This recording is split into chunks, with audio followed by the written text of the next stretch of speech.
Okay, so this started like last week. I was saying it would be great to show people how paper reading feels, and especially for distributed systems and databases, how it feels to follow along while two experts read and discuss a paper. So, yeah, Aleksey is joining me, and I think this is going to be fun, but I also like to say that this is going to be messy. Probably we are going to try to make as much sense from this paper in 1 hour. It will be boring. You just see the paper there. We will annotate on the paper. But the idea is to teach the mechanics of paper reading. I think so. Everybody tries to learn something by themselves, and I believe that if you teach the thought process behind how experienced researchers think about when they are reading a paper, it would be a contribution. So this is an experiment.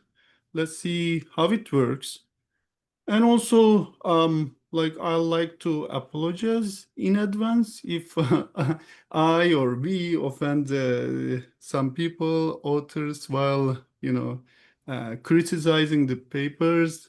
I mean, criticizing is important, but and even in blog after filtered writing, I put some criticisms in. I think that's good. But and here we will be unfiltered. Maybe the Too criticisms. unfiltered. Say this again. Maybe too unfiltered. Yeah, and maybe it will be worse, but I like to apologize in advance. This is for science, so we are doing it for science. This experiment and try to teach people. And these are the papers that we respect. These are the papers. We select the papers that we think are good. And yeah, the thing is, we haven't read this paper before. So that's the idea. We like to keep this raw. We like to show you how we approach a paper the first time. And so, so it goes. And we like to keep it also as maybe for sustainability as low effort for us. And finally, maybe don't be alarmed if Aleksey and I disagree and even fight while reading the paper. This is totally normal. We have been working together for a long time now, 10 years. 10 years, yeah. Yeah, and sometimes we are like the American chopper meme, but without throwing chairs and but this is how we discuss. So yeah, okay, let's get to it. I mean, Yeah, let's start. okay, so this is from HotOS. This is I think how many pages? It's like a 6-pager. 6-page paper, and this is from HotOS 25, I think. Was it Yeah. from Yeah, HotOS it's very 25? recent. It just came out. Okay. And let's look at the authors. Natasha Crook from Berkeley. She's well known. I really like her. Seeing is believing work on state-centric and client-centric characterization of database transactions. She has really nice work on transaction isolation and consistency. Um, okay. So we already have a good start. I think Neil, we PhD student at Berkeley, we published the compartmentalized Paxos paper. I think he was on that Yeah. paper and a couple other. He should be graduating now, right? So he has been around for some time. If I I mean, that's about and that's about time. Compartmentalized Paxos was 4 years yeah. ago. So And Marcos, he was at VMware. Broadcom bought them. The Marcos comes from the Cornell Ecole of Distributed Systems with strong theory, but also very strong systems guy. So already a good start. I think Reginald Frank, I have seen him present a paper on OSTI. Natasha Crook's student. Okay, let's read. We have 1 hour. We will try to uh, do as much we can. Okay. Reliability, availability, modern distributed. And this is consensus. I mean, this is like, okay, our topic. We should have something to say here. Real life is uncertain, consensus should be too. Let's read the abstract.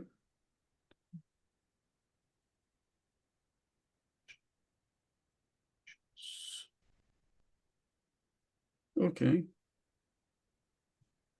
Okay, up to F machines can F machines can fail.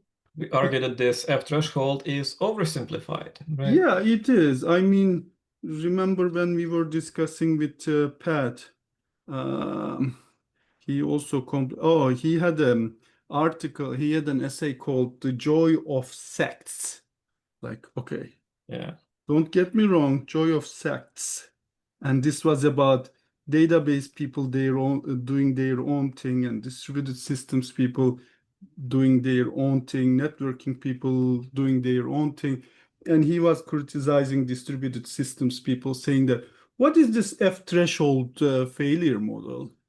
And I have come Well, up with a catchy thing. I said that, this model is F'd up for F is equal to 1, for N is equal to 3. And so I think this is talking about this F threshold failure model. That being said, the F is only like one part of the failure model, right? Like, what Mm, kind of failures do you permit? Is it yeah. crash fault tolerance? Crash stop, crash fail? Byzantine, right? So Mhm. there are a lot of Mhm. nuance in how those F machines can fail. Yeah. F include like slowdowns, grave failures, right? So. Yep. Um, there is a lot more nuance than just like oversimplifying it with F. Right, right. So this is a model, and this is oversimplified, and this is a good thing they are biting on. It's a hard thing to bite on, and I guess this is why it's a hot OS paper. This was hot OS, right? Uh, Yeah.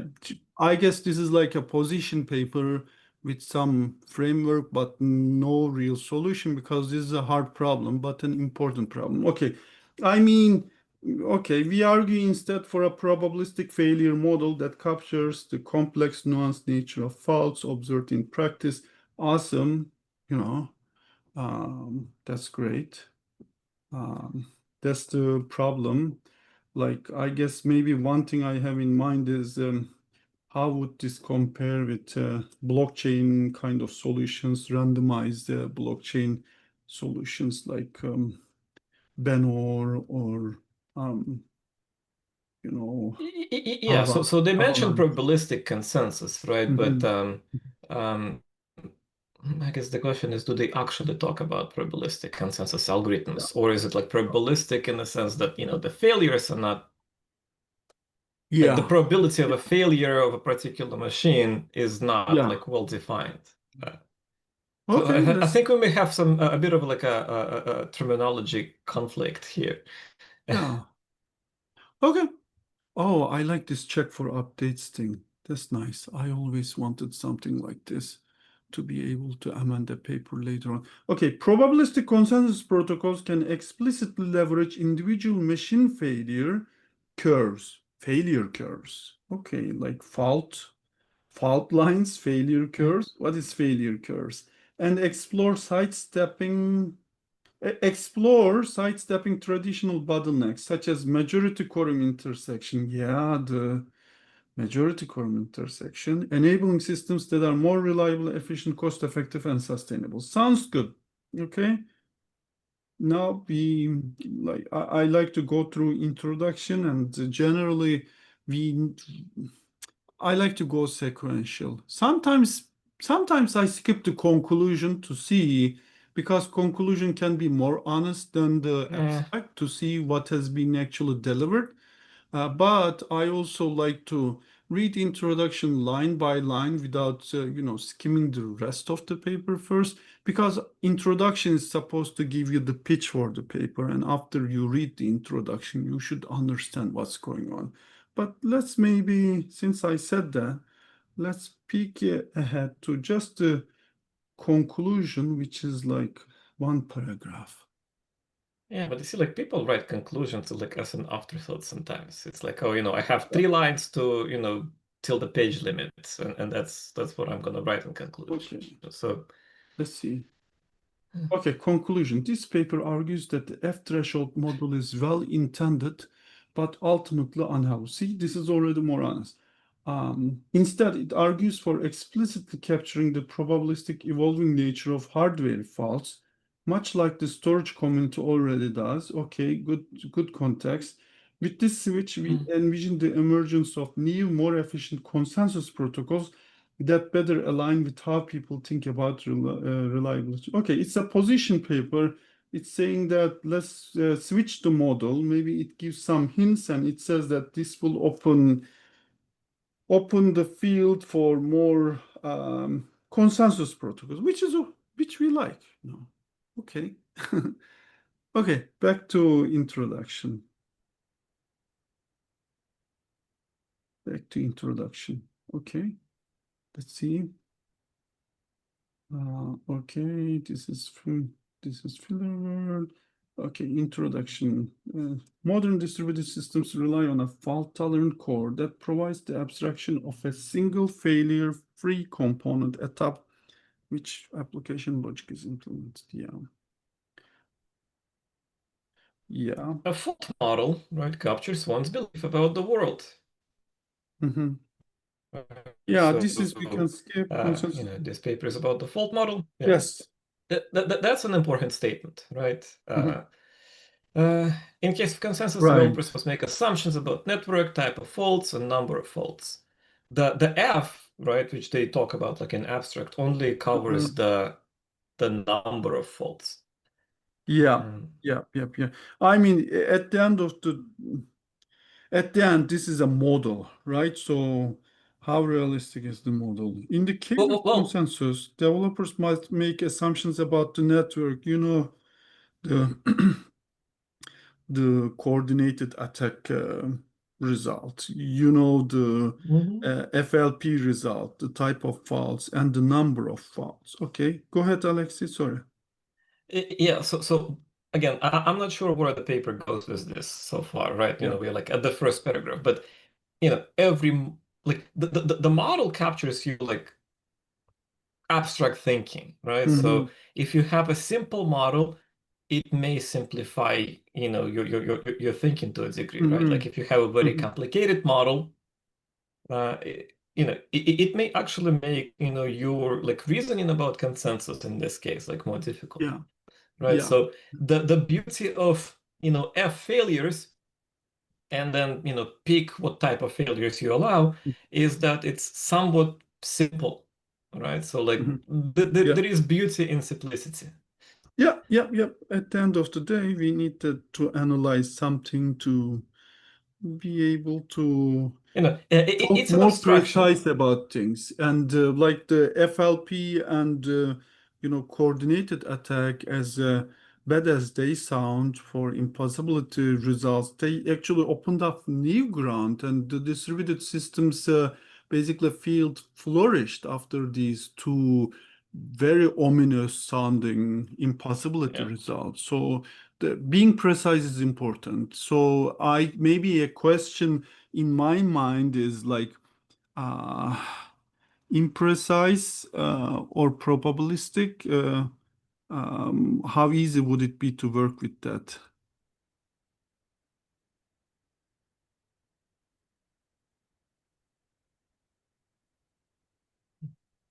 Okay, let's read. The choice of all crucial that significantly impacts protocol design and performance, right? Much like car insurance, an overly optimistic fault model will reduce the cost of consensus, but may not capture reliability, causing the system to fail. I don't see the relevance to car insurance. You buy the cheap car insurance and then get into an accident and it doesn't really pay you damages. Okay. Yeah, at one extreme, one can, for example, consider a fault where no faults are considered possible. In contrast, an overly pessimistic fault model may unnecessarily complicate the fault. Yeah, like, okay, Byzantine fault. I see in the next. Like, Don't open that can of worms yet. I mean, BFT was almost that in 2000. 10, 11, 13, but with the Bitcoin, the Nakamoto thing, it made a comeback. I mean, in 2010, 10-ish, 11-ish, I think people were saying like BFT is too strong. It assumes that, Byzantine adversary, yet it's also not too strong. If this thing is Byzantine, if you hacked into one replica, why can't you hack into other replicas? We don't have inversion programming, etc. So you can criticize failure models. I mean, we talked, right? So there's crash failure, Byzantine failure, and Byzantine failure got its fair share, but with the blockchain protocols, it got another chance. But I don't know if one server is compromised, how come the others didn't? Because generally it's the same software, etc. Okay, let's read on. Correctly capturing the rate of faults is a complex task. As such, most so topic sentence of a paragraph, we expect the rest of the paragraph to be like this, and we expect the last sentence to be leading to the next paragraph. That's what I learned from my English classes as an ESL student. Let's see. As such, most systems today simplify reality and guarantee correctness under the F threshold model. The system is safe. I think this is going to say talk about problems about the F threshold model. The system is safe. All nodes agree on the committed data, and live only operations are eventually committed up to F node files. I mean, as long as you have less than F node files, and actually, if you can reconfigure before another node files, that also counts. You can rejuvenate, I guess. But if you somehow hit like n is equal to 3, and if you lose 2, you lose liveness. You don't commit. And Yeah, and Murat, that's actually a good point about like the overall reliability of these systems and protocols, right? mm, Um, losing nodes, like we know how to do it more or less, right? It's about recovering the nodes and what happens when uh, the recovery is a non-standard yeah.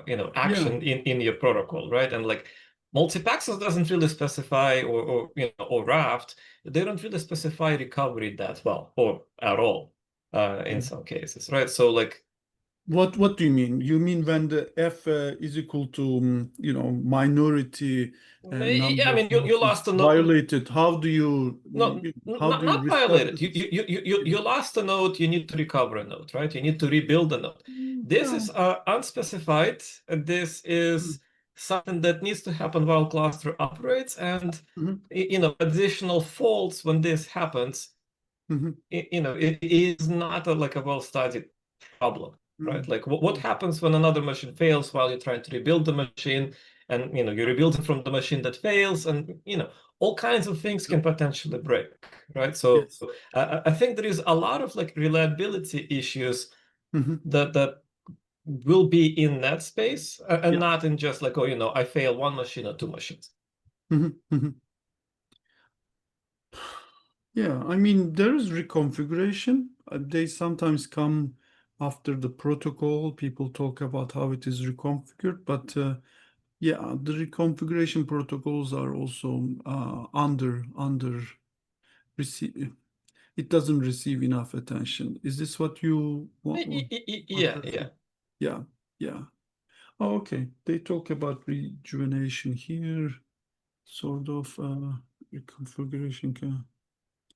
Okay, this abstraction is Hmm. clean but too simplistic. Yeah, it Yeah, hides important aspects of files in modern and aligns poorly with how people reason about reliability today. Oh, what do I'm you not so sure. is this like Operational people, which people?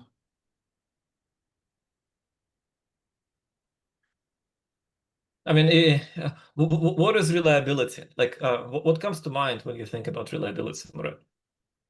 What comes to mind? I don't know. First of all, maybe even correctness comes into mind. Okay, correctness, availability, right? Yeah, yeah, So, durability. Yeah. yeah.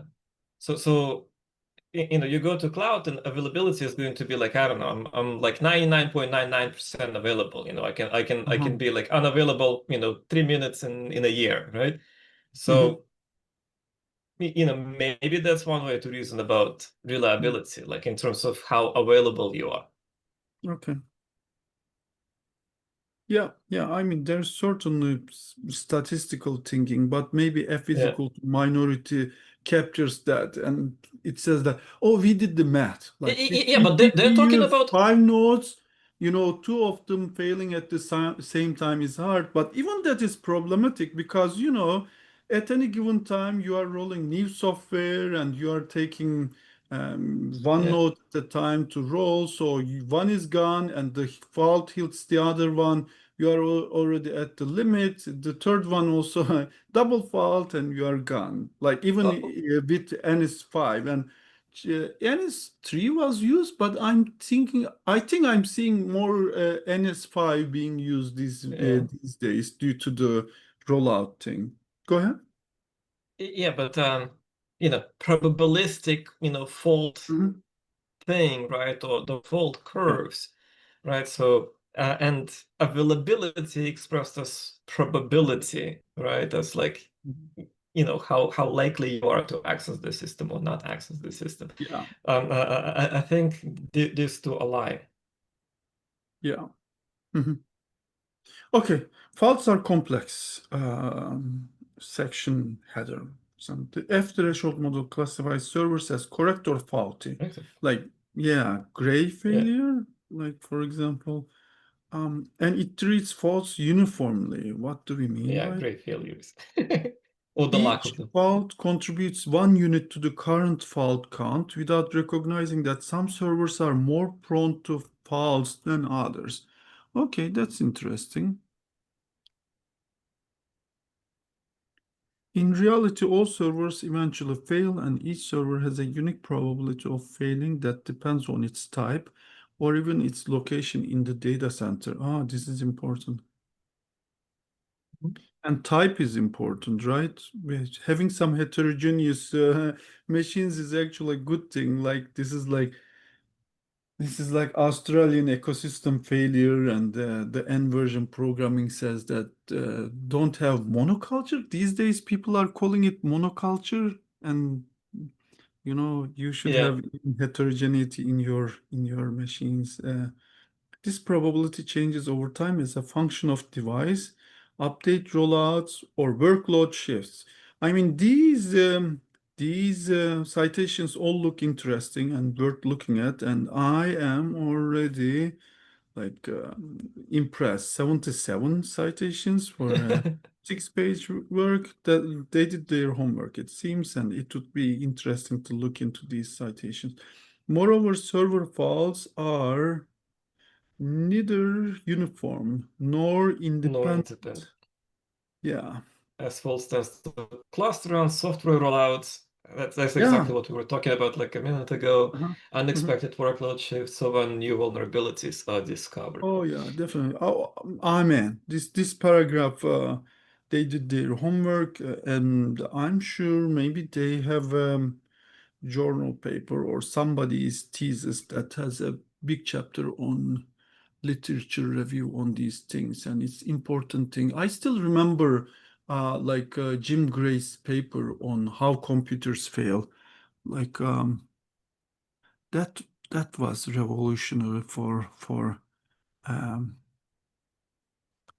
which year is this, Alexei? Can you look it up quickly? How computers fail. He did a like Jim Gray is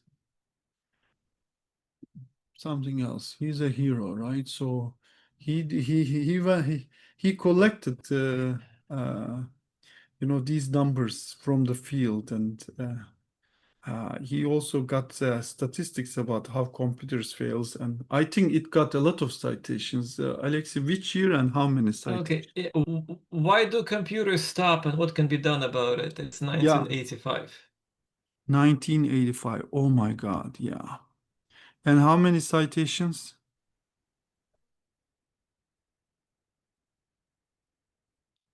Okay, Uh, I Google shows 1163. 1,163 163. citations. Okay. And there was follow-up work in SOSP. I think if I go to my um, blog and maybe Google about it, there was a follow-up work on like cloud, why cloud computers fail and what can be done about it or something. Okay, how computers, you said how computers stop? Uh, e- That how doesn't, computers stop and what can be done about it? yeah. There had been a work, follow-up work with cloud with it, but I can't find it. Um, Yeah, let's move on, Murat, to, for okay, the let's sake of move time. on. Yeah, let's not get too distracted. Okay, cool. I Mm. like this paragraph. Almost a chapter. Guarantees are only probabilistic. Current consensus protocols. Oh, okay. This is not a section header. This is saying this is argument headers. Guarantees are only Mhm. probabilistic. Current consensus report all or nothing guarantees. They claim to be fully safe and live with fewer than F files, but provide no guarantees otherwise. Okay. Okay, that's not entirely true, though. Yeah. Uh-huh. Like, if you have more than F faults, you Yeah. are not live, right? But But safe. Yeah. you should be safe. Yeah. Okay. Yeah, what do they mean by fully? Maybe why did they quantify it fully? This is unrealistic. I mean, maybe they are saying you are partitioned, but even if you are partitioned, you lose liveness with Paxos, but not safety. Paxos is great because it just keeps safety. Um, No, no, no. Okay, there are, of course, like assumptions we make about Paxos as well in terms of its like safety, right? So, actually things persist to disk correctly and stuff like that. yeah, So, yeah. Yeah. maybe if some of these assumptions fail, then Mhm. you can Sure. end up in a situation where you're not fully safe if there is like some data corruption because of some, Hmm. you know, issue unrelated to an actual like Hmm. consensus protocol. Okay, this is unrealistic as faults are probabilistic. It's always possible for the number of faults to exceed F. Thus, no consensus protocol can offer a guarantee stronger than probabilistic safety or liveness. Storage system, I mean, they hide the probability in the F number. So I somewhat agree. But I always thought of it as they do they do the work and choose F accordingly and hide the probability statistics at the F number. But good argument regardless. Here, thus no consensus protocol can offer a guarantee stronger than probabilistic safety. Again, not probabilistic safety, maybe probabilistic liveness or availability, but Mhm. safety, I think we can guarantee it. Maybe they have an argument for it. I hope so. So I would be happy to learn if there is something Well, the I next have. paragraph says, in fact, we find that Raft, a popular safety protocol, is only 99.97% safe and Okay, hold on. live, right? Systems recognize this. S3 first describes its current in terms of. No, S3, I understand. In this paper, we argue that consensus protocols um, should acknowledge reality in real deployments. All servers may fail and do so with different likelihood. As such, no consensus 100% safe or live. Okay. In fact, we find that draft on popular CFD a popular crash fault tolerance protocol, did they abbreviate CFD before, is only 99.97 safe. How did they get to this number and Safe live? and live. Safe and live. Okay, intrigue. Again, there is a big difference between safe or life and safe and Yeah, life, and they use I that don't like interchangeably. I don't like putting it into packaging them together. When nodes suffer a 1% failure rate, like liveness, I agree that availability and that's important, but Yeah. Paxos Raft preserves safety. In our opinion, consensus approach should offer a specific safety, respectively liveness, probabilistic guarantee.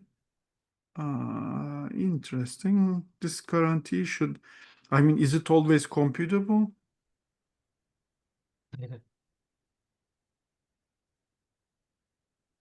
That would be very tricky. Maybe with error bounds, Well, like again, for safety, I want it to be 100%, uncertainty. not Yeah, probabilistic. exactly. For liveness, Sure. like go back, to paragraphs, right? A lot of things can go wrong, right? Like the type Yeah, of machine, the placement, the yeah. I don't know, angry electricians, cutting Mhm. power, all kinds Okay. of factors, right? So that may be like more difficult to compute. Fault curves capture the unique time-dependent fault profile of a given server and can be computed using the large amount of telemetry that modern deployments track on a. Yeah, this is a good point about the telemetry, but again, Yeah, computed that like that's a uncertainty bounds, that's going to be tricky. Moreover, adopting a probabilistic approach to reasoning about failure allows us to investigate an intriguing opportunity, that of leveraging the heterogeneous fault curves of different servers to provide the same current probabilistic safety liveness. Don't bunch them together, but at much lower dollar or energy cost. We find, for instance, that one on 9 less reliable nodes that suffer a 8% failure rate and obtain the same 99.97. Okay. So actually, this tolerates 8% failure rate rather than 1% failure rate with the same availability. This is an interesting result. Like it could be less reliable and I believe cheaper, uh, or as cheap or as expensive, but you tolerate more, 8 times more failure rate. so the question that I have like reason this Okay. is Nice. 3 times reduction in cost. Yeah. Go ahead, Alexey. what's the performance of this 9-node raft, Right. right? That was. Of raft? Yeah, yeah, yeah. Yeah, I mean, Or it's cheaper per operation that raft is doing. I hope this 3x reduction in cost is total. And like, oh, they are referring to spot instances. They are probably talking about real money in cloud. And this is interesting. Is there a citation? Is this spot instances citation to just spot? Or, yeah, it's just citation to spot. Not a, paper that showed doing it cheaper with more machines. That would be an interesting paper. And spot instances are cheaper, right? You just have to look at Yeah, the average pricing of the spot instances versus the real one. yeah. Again, my question is it cheaper per instance of Raft or per unit of work you're making that Raft cluster do? You're saying is the throughput is Exactly. throughput already like I mean, we know that 9-node Raft is going to have smaller like maximum throughput. so basically you are saying is this prorated for throughput? Hmm. Hold on,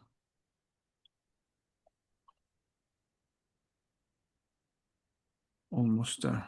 Is this prorated for throughput? Yeah, that's a good point. And I think maybe the vision is like Google when it first came. You remember they didn't use big servers. They used um, cheaper, what is the word? Wimpy servers, but Yeah. got more reliability. And maybe that's the vision, or that's what's being sold here. This analysis hinges on incorporating fault curves in existing. I think, yeah, the fault curves may be about like time dependent thing. So this did not fail so far, so I'm expecting it to fail. So hence I maybe proactively rejuvenate or something, maybe something. I don't know. It may be like the probability of a failure given, Yeah. elapsed runtime, like how much And it's been and running given so the far. metrics also, telemetry, okay. I Uh, think that the telemetry, the metrics are what calculate the probability of a yeah. failure. Okay, that would be interesting, but very messy.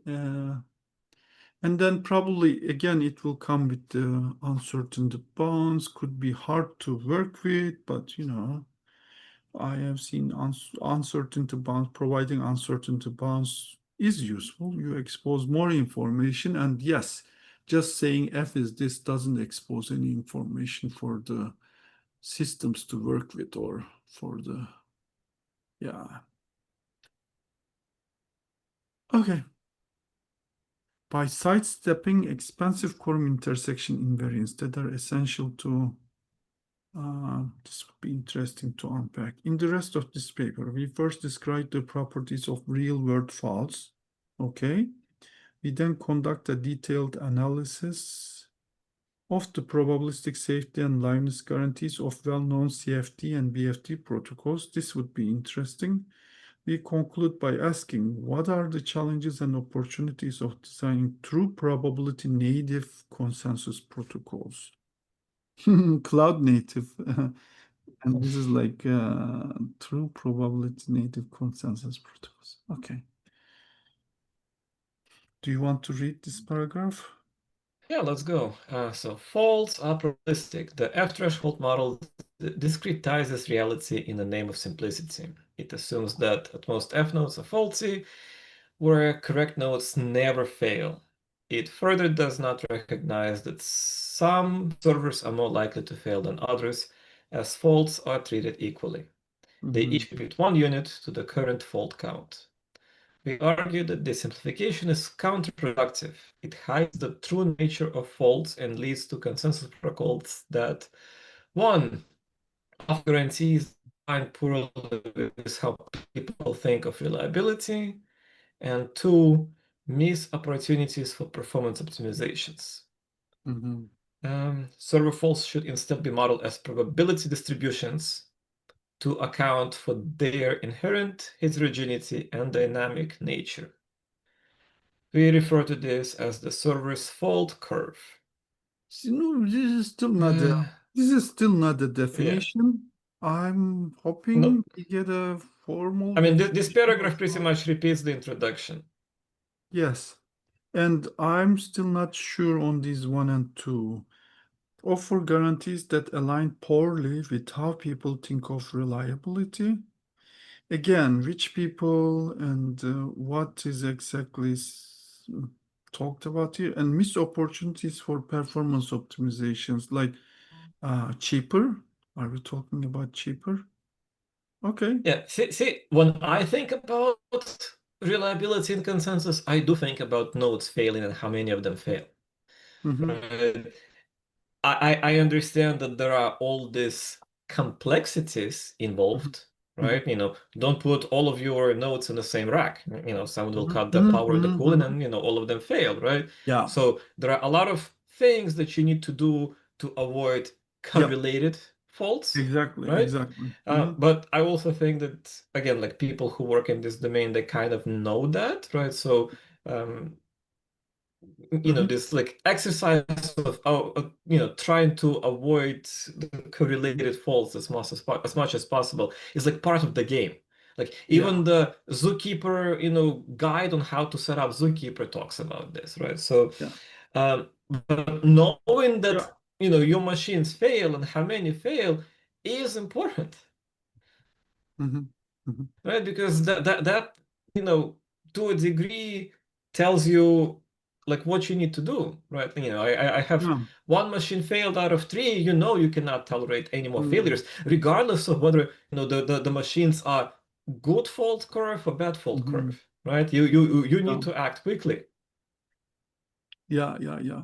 Okay, let's keep on reading. The extensive research on hardware faults at scale can help us precisely characterize PU, the fault curve.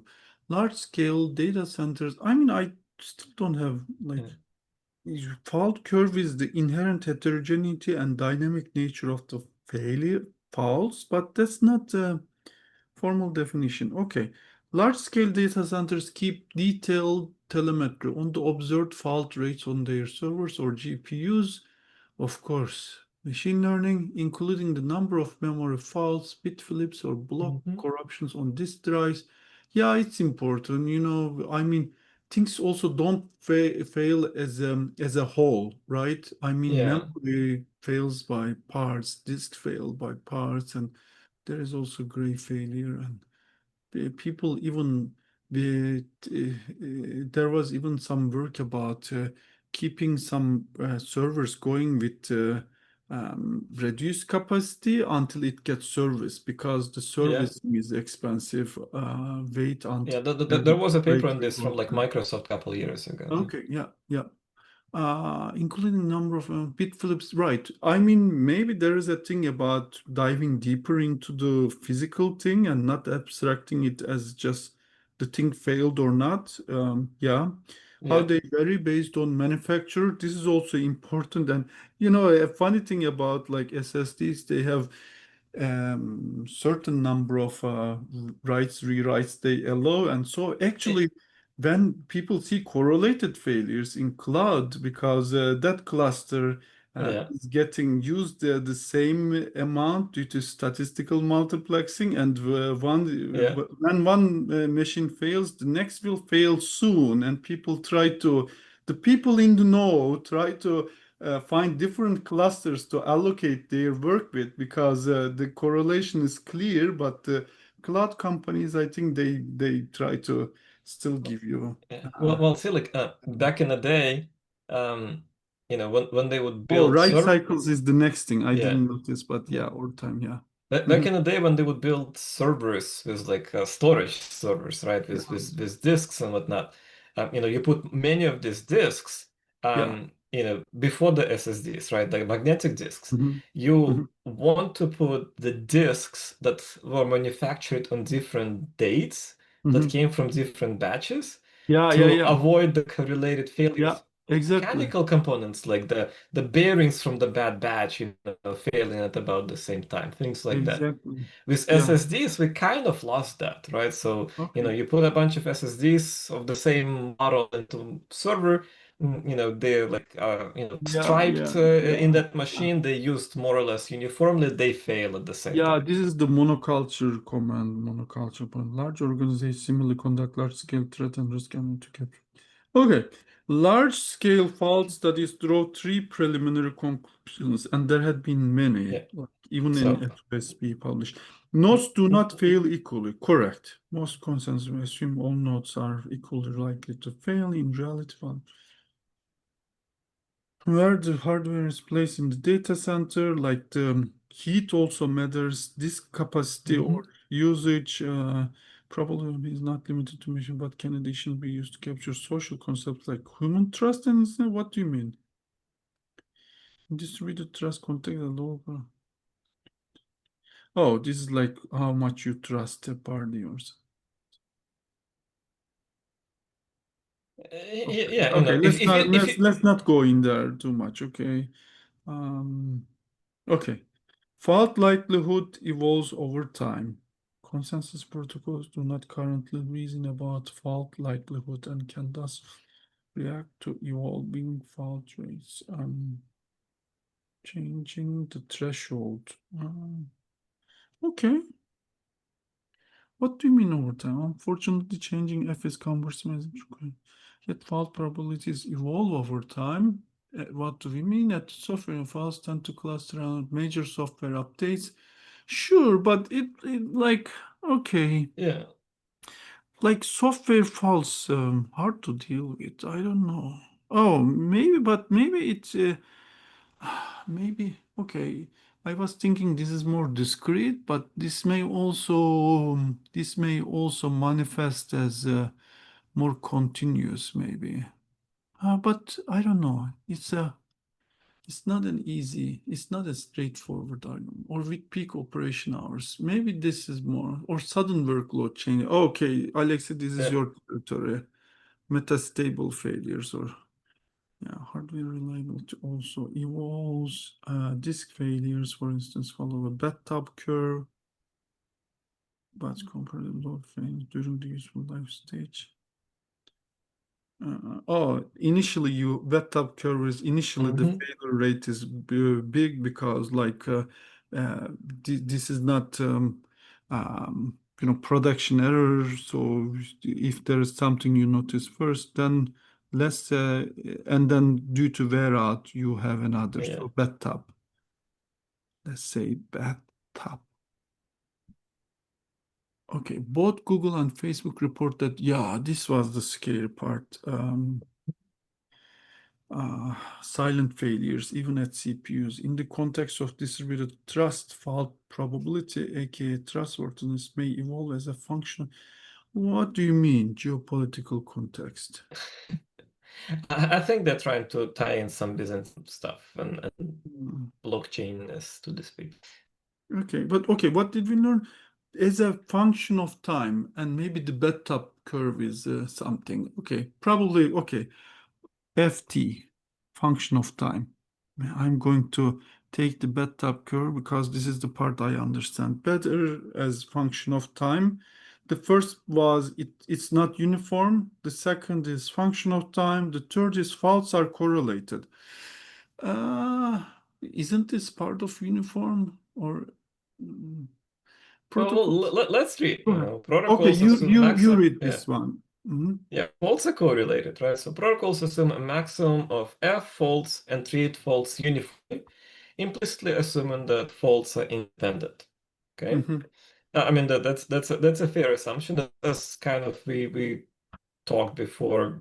There's like almost an exercise on trying to make them as independent as possible when you deploy things, but Yeah.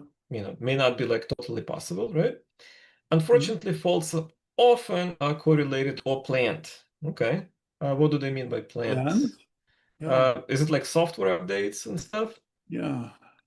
At the software level, they arise from periodic reboots, software rollouts, or operational Like, updates. yeah, but for those things, you also do like polite handoff, etc. So when it is planned, right, you also have like polite handoff that helps.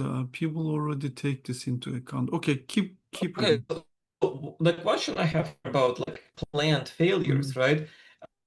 They are software failures. They're like bugs in, your system that you put on the hardware. How does like fault curve of the hardware help you with that? Mm, Like if you introduce the bug and you roll out the bug, mm, you're cooked regardless, mhm.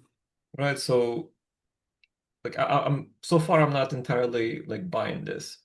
Yeah, Um, yeah, this is the same thing like software updates are, isn't it too mhm. discrete? How can we be continuous about this? And at the hardware level, shows that devices used in At a the hardware level, Mhm. it's a similar way, place close to each other, exhibit similar fault patterns. Yeah, sure. Yeah, For instance, disks that share similar vibration and temperature exhibit similar fault patterns. yeah. Malicious, we talked about SSDs and like their like cycles and whatnot. Malicious attacks also frequently compromise classes of machines. Mhm. I think that's also what you mentioned. If they hack into one machine, what prevents them Yeah, from hacking into a bunch of them? yeah. Um, Consider, for instance, the distributed trust settings such as Azure Yeah. Confidential Ledger. Okay, well, both use trusted hardware, Okay, Intel SGX and whatnot to strengthen okay, defenses. When vulnerability is found, they're all compromised, right? I think okay. that's what. Faults are correlated. Okay, yeah, but why is this not covered by faults are not uniform or? Okay, faults cannot be simply treated as crashes or Byzantine. Okay, this is getting interesting.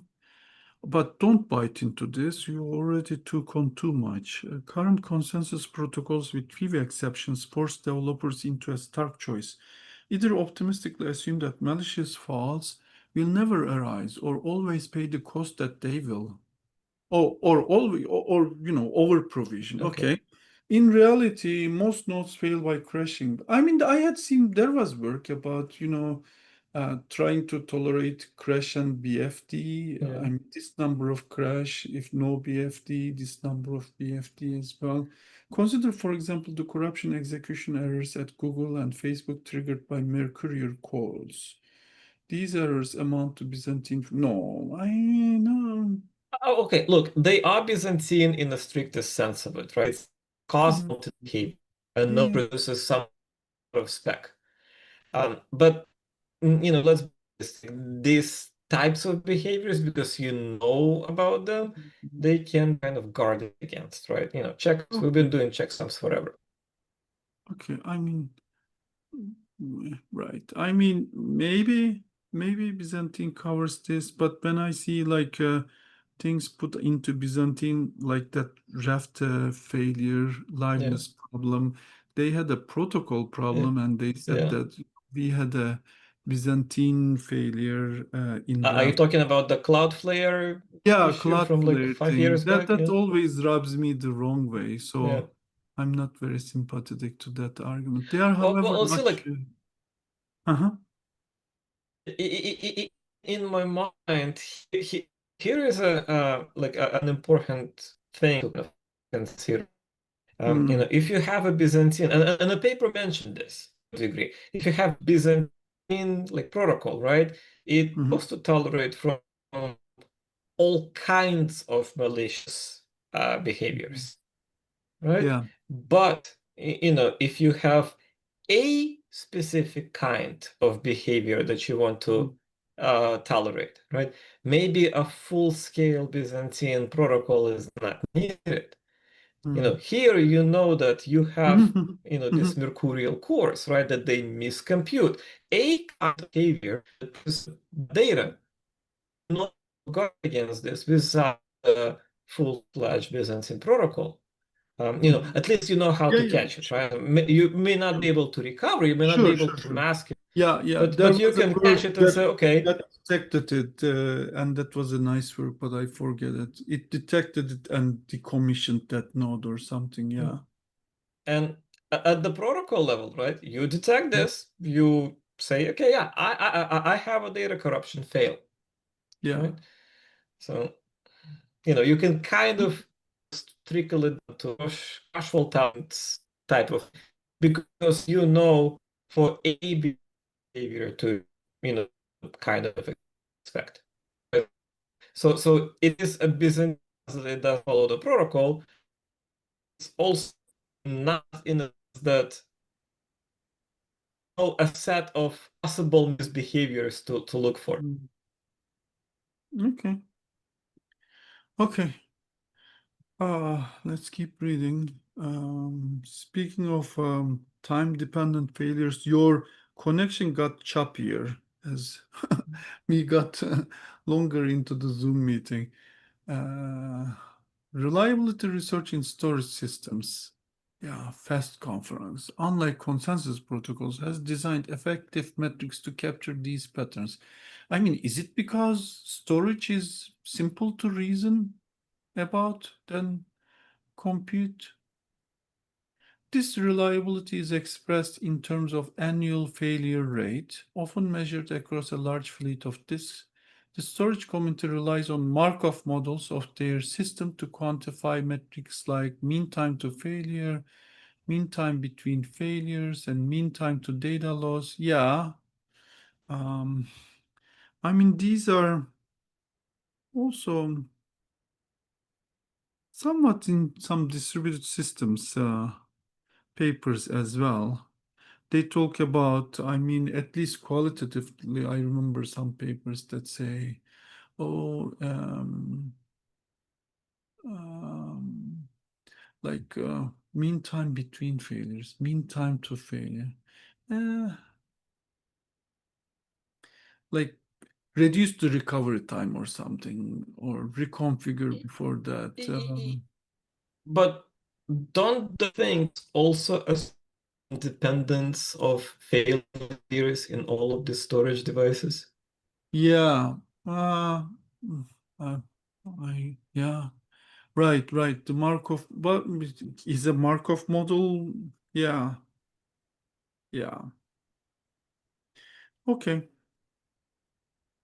We believe that, okay, states capture configurations and repair probabilities with steady state probabilities, the expected values.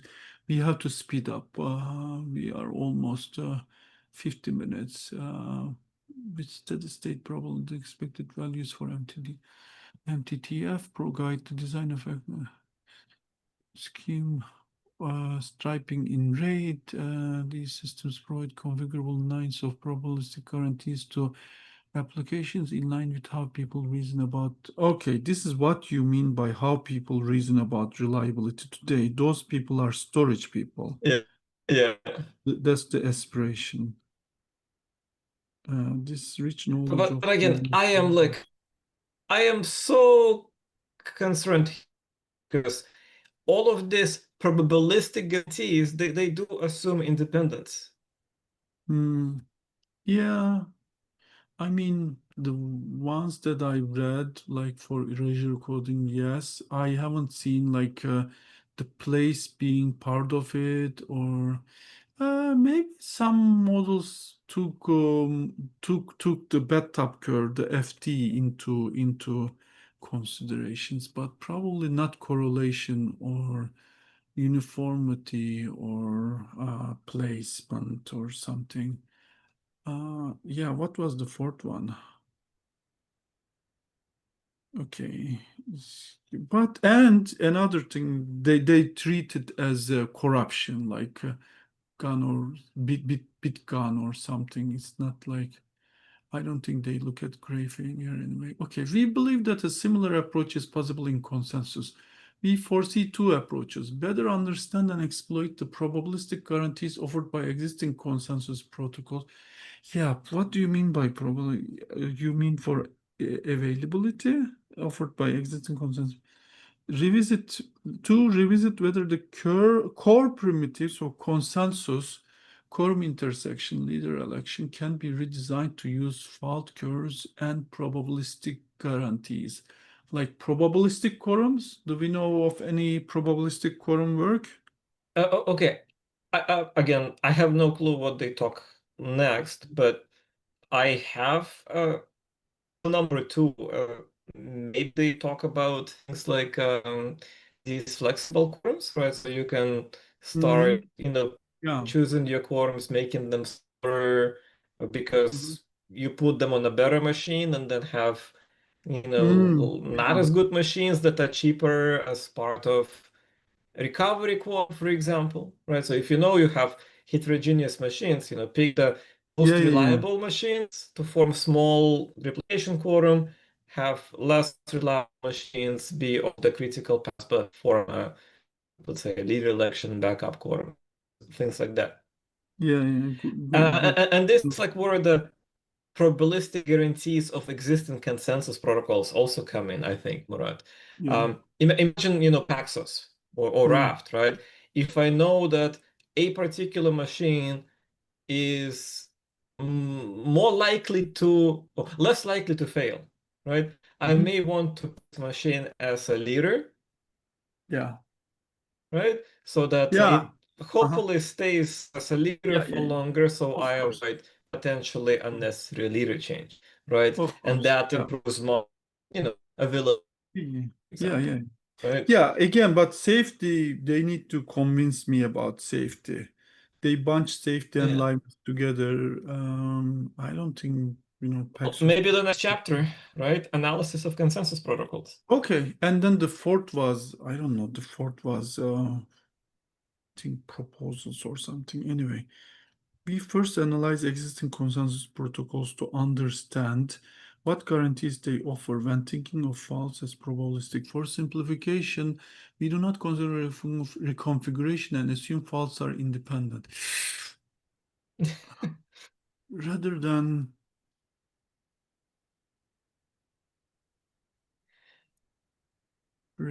considering fault curves, we assume that every machine U has a constant probability PU of failing. In this setting, there are two and possible combinations of machine failures. Each configuration yields a set of possible system runs. Each may differ based on the schedule of messages. We deem a configuration safe if all of its system runs ensure agreement across non-failed row. Yeah, this will be interesting. Okay, so this is What do you mean not the ensures correct agreement? statement. Isn't this availability? Yeah, save the like You are already weaving liveness into it and you are calling uh-huh. it safety. Don't change the definition of safe.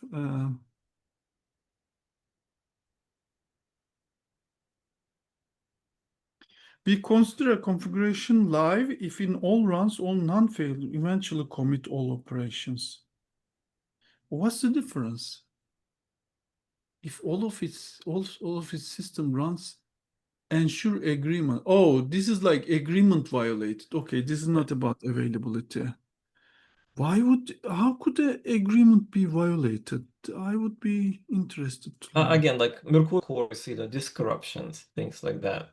Again, potentially something outside of the protocol. This is like termination, but this connection um, doesn't lose agreement. It doesn't lead to nodes agree on different things. Maybe bit Yeah. flips does. Uh, oh, I don't even know. By calculating how likely each failure configuration is, we can compute the overall probability that an Okay, let's see. Consensus primer. We can skip this one. Most consensus protocols follow.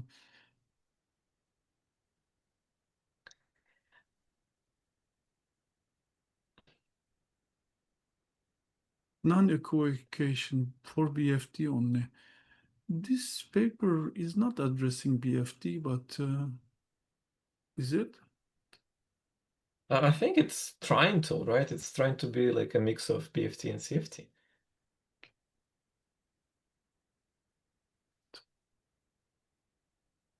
Okay.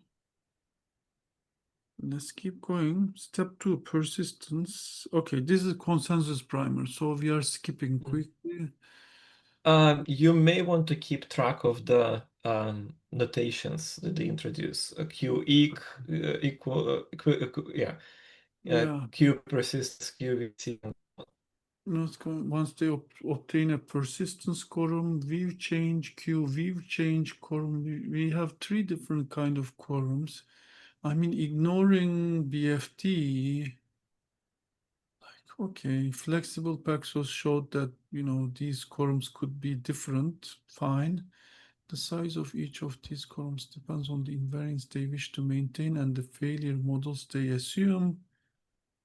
Is this going to boil down to flexible quorums? Probably not, but so far this is the solid lead. I mean, look at the theorem 3.2. It's like staring right into your face. Raft is safe if all of these conditions hold. There they talk about n, the size of the cluster, right? And Okay. then the size of the quorums.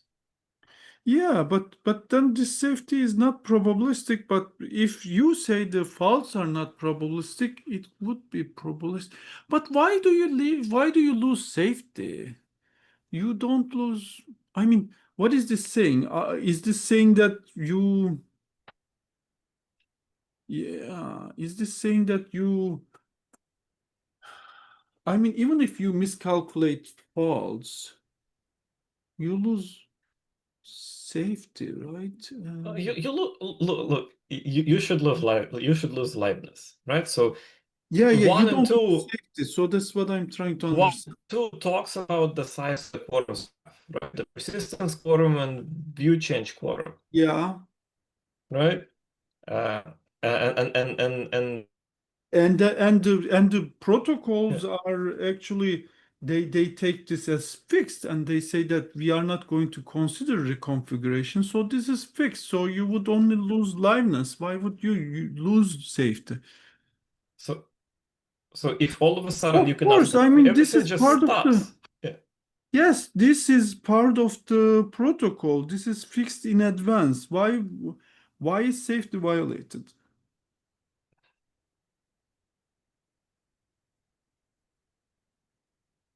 Part or even core of the protocol. So how is this probabilistic?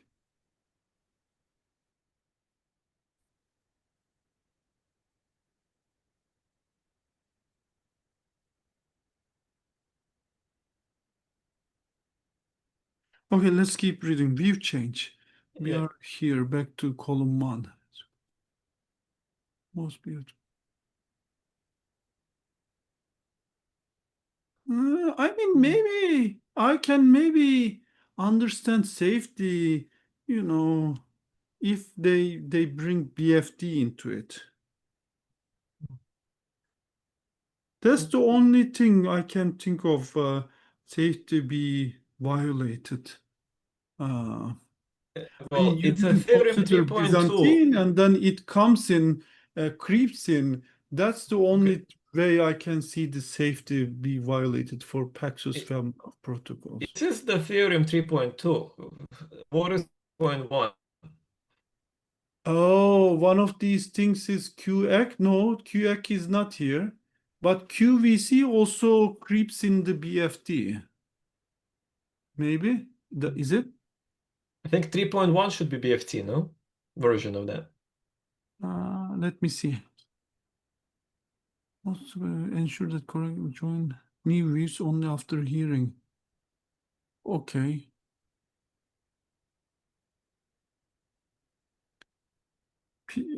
PBFT. So the required invariants are simpler in the CFT setting. Uh, Q Oh, persistent need, for instance, only intersect QVC uh, in one correct node. yeah, okay. Raft is considered without Byzantine, so I don't see why safety would be violated. I still haven't seen that. This is for PBFT. This is like Mhm. Paxos for Byzantine fault tolerance. This was what was his name? His work from MIT. What was his name? Miguel So, Castro. so, so, Mhm. so Mm. that paragraph, the required invariants are simpler in CFT setting. Q persistence need, for instance, only intersect QVC in one correct, and I think correct is important, node to ensure persistence across views.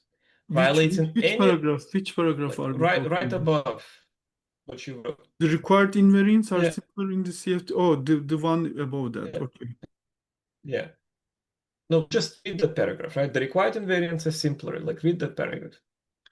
Yeah, Q persistent need. Hold on. Q per need, for instance, only intersect QVC in one core. Yes, violating any of the violating any of these invariants will trigger a safety, but you don't violate it. That's how you set up the Keep protocol. reading. It's core Just of the keep reading. violate. Okay, while failing to form any of these quorums will violate liveness. Why? But I don't. Yeah, This is part of the setup of Paxos. yeah. So if you have quorums that don't intersect, you're not safe, right? But if you have But quorums that do like not this is intersect, arithmetic. Like, okay, I yeah, understand maybe your F calculation is wrong. You said F is 1, but maybe F could be 2 or 1.6, whatever. But N is 3, your quorums are 2, and you are good. That's arithmetic. This is part of setup of Paxos. That's basically majority reasoning. I don't buy that safety is violated, safety is probabilistic. That I don't buy. No. yeah, violating any of these invariants, safety violation, failing to form any of this. That's what we're Majority thinking. quorums, Yeah, like Lamport exactly. keeps saying, majority quorums. If you have, and how hard is to calculate? Your n is fixed and your majority is fixed. Majority is ceiling of n over 2, Yeah. and you have intersection. Did you do an arithmetic error and you somehow missed the Well, if you start changing n, for example, okay, you can okay. I figure. think I see how they are going to tie this to. They are going to go into the probabilistic failure model where their quorum sizes will be probabilistic and your safety will be probabilistic, which Aleksey doesn't like. Mm. They are, I think, making the safety probabilistic, and that we don't like. We like safety to be uh, safety to be always guaranteed. But I think what they are going to go into, this is what it's leading to, is that they are going to say we are making the F being probabilistic, and then if we miss, and the quorum sizes will be probabilistic, and then there is a chance that the quorums will not intersect and safety will be violated at 0.01, but I'm not going to take that chance. I don't. Okay, look, I'm not sure, Murat, because you cannot just like decide to violate safety, for example, one operation, because state machines will compound, right? Like if I Yeah, violate safety in one operation yeah, and then build yes, on that, that's a compounding thing. yes. So That's why I'm not I going don't to think take that. that's what they're going for here. I think that's what they are going for. Otherwise, safety is not violated. They are saying that, how do you violate safety? If you miscalculate quorum size, you don't miscalculate quorum sizes. They has to be uh, more than n Yeah. when when added. So they are going with probabilistic quorum sizes, I think. Okay. Analysis and key takeaways. Let's skip. The probability of algorithm say for life can simply be calculated by. I mean, we looked at that, right? So exploring how Mhm. fault can impact safety and liveness guarantees. Again, like yield several interesting observations. Table 1 and 2. Consensus is probabilistic, like it or not. This is daring after fully safe and live and analytical. 3 9 safe and how is this possible? Table 2. Okay, table 1 and 2. Let's go there. Aleksey, I mean, are you intrigued? Raft is only 3 9 safe, No, no, 99.9. no, no, no. It's 3 9 safe and life. Yeah, Okay. don't It punch can be it. Don't punch 100%. it. No, I hate this. Yes. Okay. Don't punch it. I mean FLP. And in 1985, we separated them. Don't punch it together again. Where is table 2? Oh, here. It's staring me right in Yeah. the face. And Yeah, it just tells you these nines of safety and liveness together for different probability of failure. It's but a no, curve. They no, just like no, have no. a static failure. Oh, right, right. For PBFT, they separate. For Raft, why are you not separating? This is the part I don't understand. For PBFT, you separated them. This is not coming across in the paper. Why it is bunched together? Okay, because you know you're always going to be safe. No, I'm not following the 99.9. Where does the number come from? 3 9s. Is 3 9s like 3 9s after the dot, or what is 3 9s? Is it Oh, 99.9? I think it is. But yeah. where does it come from? N is equal to 3. Okay.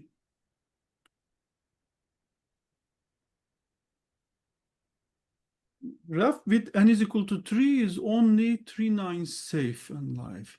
P If you have a 1% probability of a node failure, which again, I don't understand what 1% probability of a node failure means. Is it like 1% per year, per day, per second. Well, how did What they is one define per P? Oh, PU was their failure curve, right? failure curve, right? But here it's And not a which is curve, not, which is it's a not, which constant. is not formally defined, which is not formally defined. Yeah, here it's constant. It says 1%, 2%, 4%, 1% failure per what? Let's go back to PU. Let's try to see if it is defined. And even then, why is safety different? Uh, let's go to the model. Okay, this is the definition we have for PU. It's not a formal definition. Server faults should instead be modeled as probability distributions. Okay, probability distribution is uniform probability distribution with 1%, but 1% Yeah. what? Again, like 1% at any given time? What do you, again, like time is continuous, right? We yeah. need to discretize it in some way, 1% in some duration of time.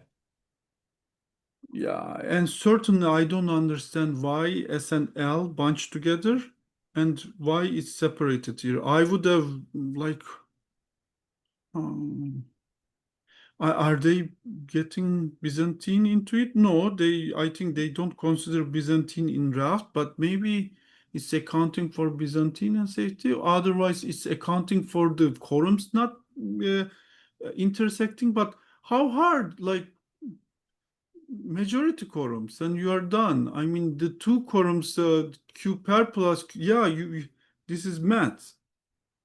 This is arithmetic, and this is arithmetic, and why is this violated by faults?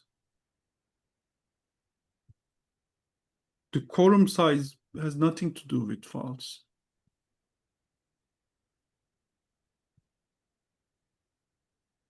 Okay, let's keep reading. I don't like it. For I don't like it for safety. Linear size quorums can be overkill. Quorums in PBL grow linearly with network size. For instance, NQ is. Oh, this is a good point. Mhm.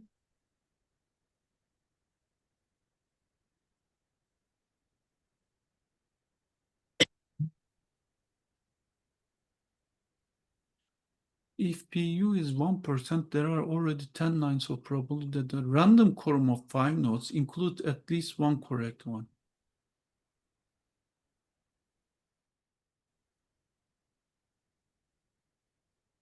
I mean, are they putting Byzantine in draft? Here in this paragraph, they are talking about Byzantine, I think. Here they are talking about I don't know. Byzantine. I don't know. Yeah, they say PBFT and graphs grow linear, for instance. Okay, yeah, I'm not sure. Yeah. Larger networks of less reliable nodes can help. Yeah, this one Yeah, is I about mean, Byzantine. yeah. Yeah, I mean, yeah. these two are almost the same thing. Um, I agree with this, right? So I mean, uh, when you say yeah, F1 for N is 3, okay, Yeah, F2 N is 5, I also buy it, but F24 when N is yeah. 50, why do I need F20? I mean, Okay, so here, there has been consensus work that still like I'm talking about tempo or like that wide area network consensus thing that's still reasoned about F is 1 when we have 10 yeah, nodes. You can divorce it. Yeah, I yeah. think existing work like tempo and alike one consensus protocols divorce F from N. I mean, the flexible Paxos divorces F from N, right? That's also true. Yeah, that's also Yeah. true. Uh, But Arlene? Yeah, it does. It does. Yeah. You still need just availability in each quorum, and yeah. and the quorum size, like in a CFT setting, in a data center setting, right? I Mm-hmm. mean, you go 3, 5, right? In the wide area network, you may have more nodes just because, you need Mm-hmm. those replicas in like across regions, Okay. right? So, but in the CFT setting, unless you go wide area, there is like very little incentive for you to even try larger quorums, right? Yeah, yeah, yeah, But in yeah, the Byzantine settings, yeah. yeah, makes sense. Larger networks of less reliable nodes can help. This is the wimpy nodes argument. If the reliability is proportional. Yeah, again, Alexey's question is throughput. Is this like is this taking in account throughput? Okay. I mean, at the beginning we promised this will be messy. This is we are being messy, but let's keep going. We are more than 1 hour in, but I don't think we can stop now. Or permanent hardware with no operators similar. Okay, Raft and PBFT underutilize reliable nodes. Okay, oblivious to fault curves. Yeah. Ah, again, 99.88% safe. Now they Now they are strictly just say, I saying mean, safe. they still refer to the table too, Table which says still says safe and safe and live. live, but now they Yeah. are saying safe. Is this being sloppy?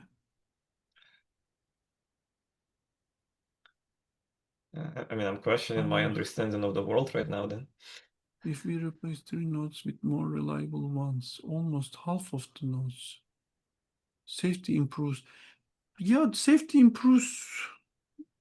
You mean safety and line. Why are you confusing them? As Raft does not know which nodes are more reliable, it may persist data on the unreliable. Okay.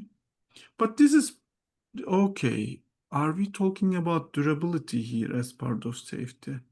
As Raf does not know which nodes are, and is this also assuming like a failed node doesn't come back? I guess in Raft and Paxos, the assumption is, it may fail, but the disk is durable. When it comes back, it's going to read that from disk, or it's going to get it from other nodes and then will continue. Is this durability argument? Is the So, safety so argument about Raft, durability? Raft and like multi-paxes, they are described in terms of nodes with durable storage, right? And I Mm, kind of mentioned this at the beginning, right? Like, if this assumption is violated, then you can technically, yeah. violate agreement, right? Because if you have some Mhm. random mutations in one node, Mm, again, you can, if you're smart, if you know what to look for, you can catch that from the majority. If you mhm. have random things mutating in two nodes upon failures, you know, you in a violation of agreement, right? But that is outside of discussion of F, right? And it's so so so so Why is so it outside the discussion of F?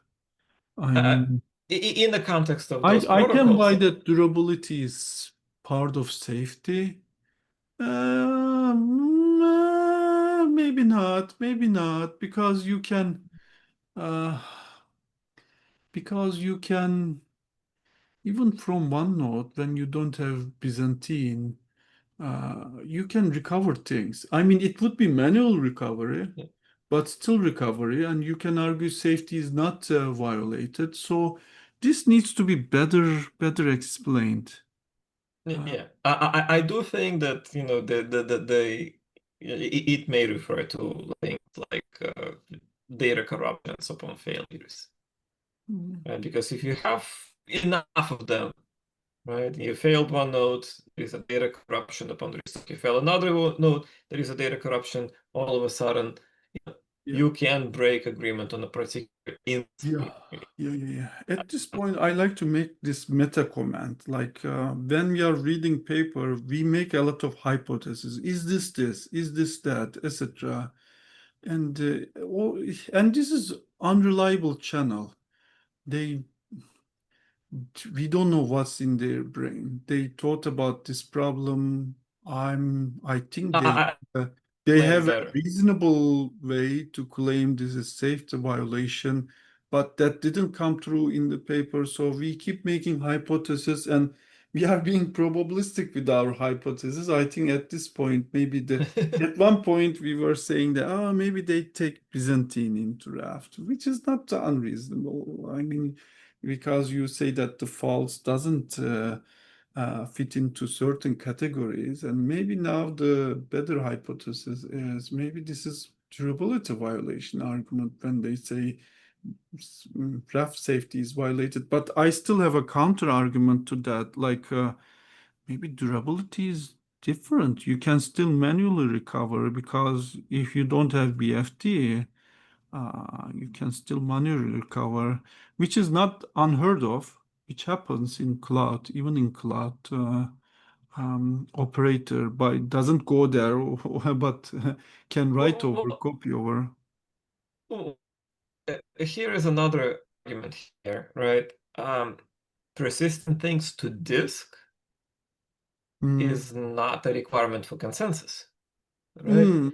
Okay. Now, again, there is an argument you can have flips in memory, Okay. but you know you don't need disk or storage for consensus, right? Yeah.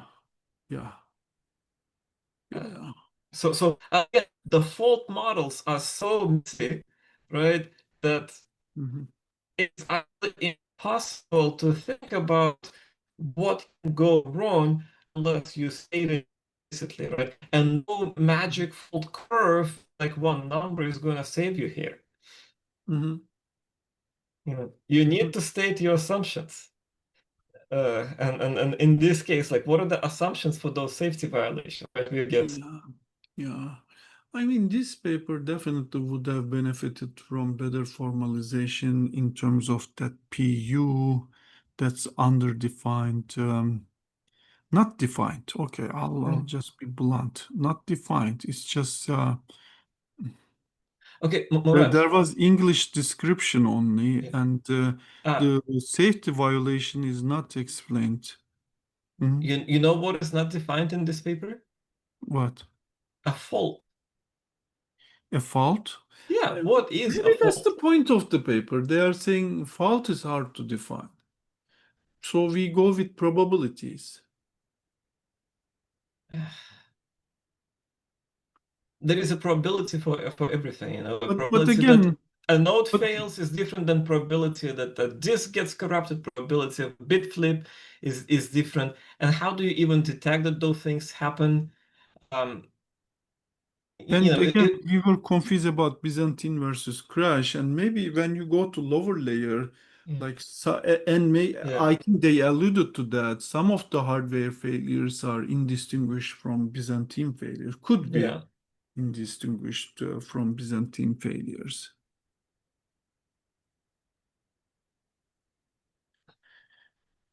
Okay, there is hidden exploitable trade-off between safety and liability. Okay, let's not do this. Safe.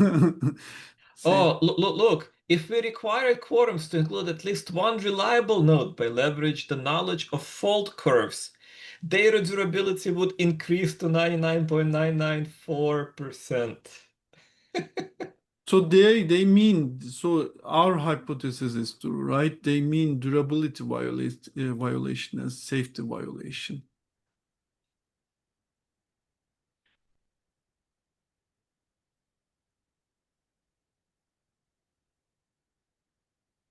It still doesn't explain how uh, the reliability curve, or whatever they call it, um, Yeah. fault curve that is some in either case it's a static number 1%. How does it describe which server has more Mm. reliable storage than the other? But you know, Yeah. There is a hidden exploitable trade-off between safety and liveness. Yeah, again, this is like rubbing me the wrong way, but let's read. Alexa, can you read? yeah, so hidden exploitable trade-off between safety and liveness. The F threshold model hides an inherent trade-off between safety and liveness in consensus protocols. Exposing this trade-off can save resources. Okay, consider F equals to 1 and two PBFT systems, one with 3F plus 1 Okay. 4 nodes and the other with 3F plus 2 5 nodes. If the F-fold model, both systems tolerate one fold, so this is no reason to deploy 5 nodes. Right. However, in the probabilistic world, our analysis finds that using 5 nodes improves PBFT safety by 42 to 60 times, Mm-hmm. with a small 1.67 times decrease in liveness compared to 4 nodes. Okay, I need to digest that. What do you mean increase PBFT safe? Isn't PBFT safe with 3F plus 1? How can 3F plus 2 increase it by 40 to 50, 60 times? In I think fact, we the need a five-node refresher on system is the in fact, the five-node system is more safe than a seven-node system. What do you mean more safe? PBFT is safe, which is 40% more expensive to. Oh,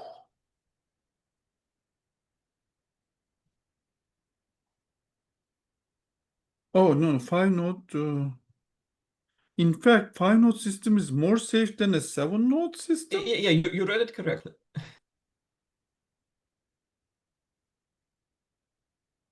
The safety gain in 5-node system over 4 nodes occurs because it has larger quorums, larger proof safety, better probability of intersection, but degrade liveness. Fewer failures can prevent progress. Okay, this. Again, they talk about probability of intersection. And Yeah, in your mind, right, in our mind, the probability of intersection is 100 freaking percent because you yeah, calculate this ahead of time. You know yeah, your end, you know your rules of the protocol, you know that you will intersect. yeah, arithmetic.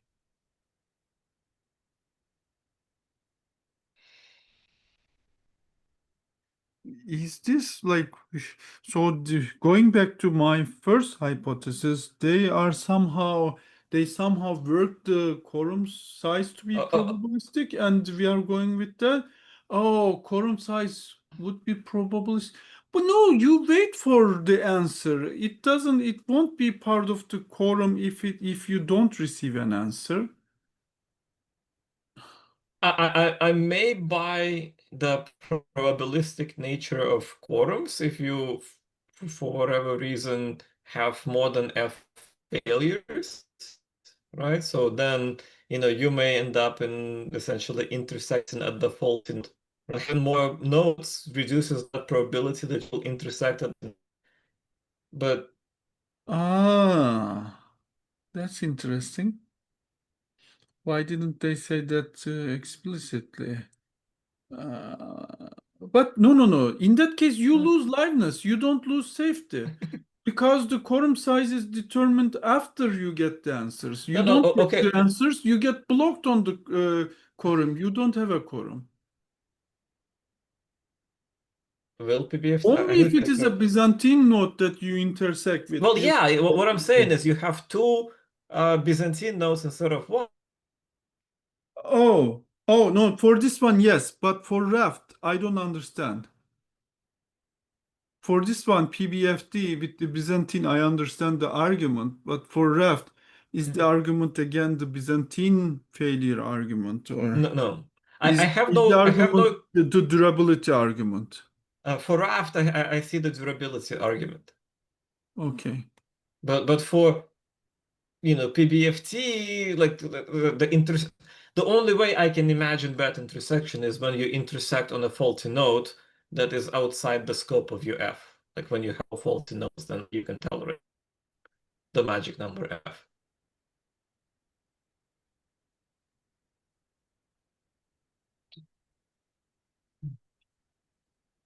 I mean, five node is more reliable than seven node because No, then 4.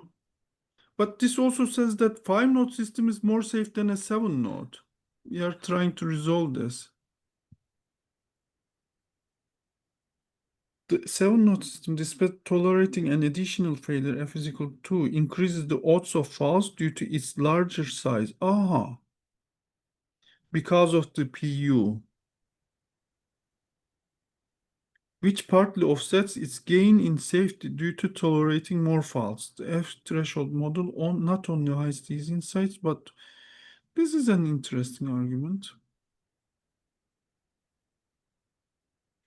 But why are these arguments so, I'm not sure I follow this argument. It's saying that you had more nodes, but maybe for the more, Yeah, more that node surface tolerates area more for failures. failure. Yeah.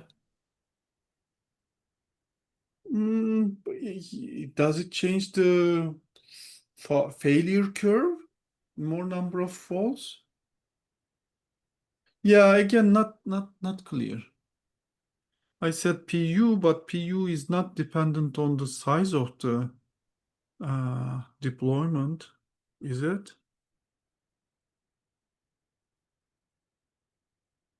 Okay, still being confused, but No, the PU.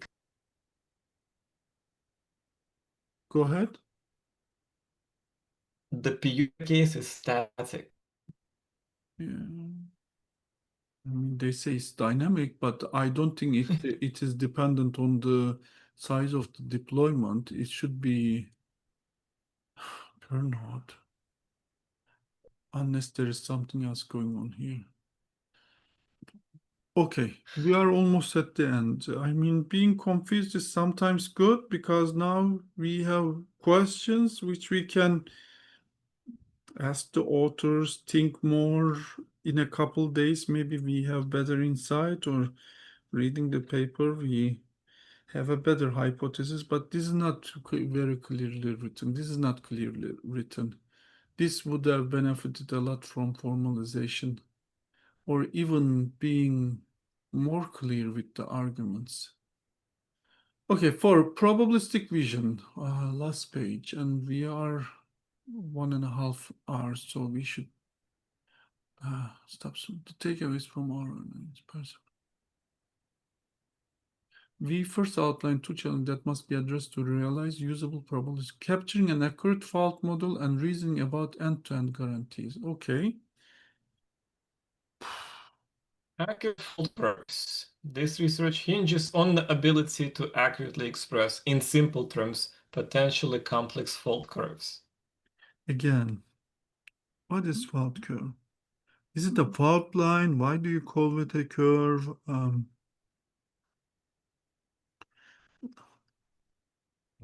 Pessimistic Like characterizations insurance. will hurt performance, while optimistic ones may cause the system to break on. Okay, so they just read the same thing here. It's almost like a conclusion. The storage community already relies on such data to model failure rates of this. They rely on.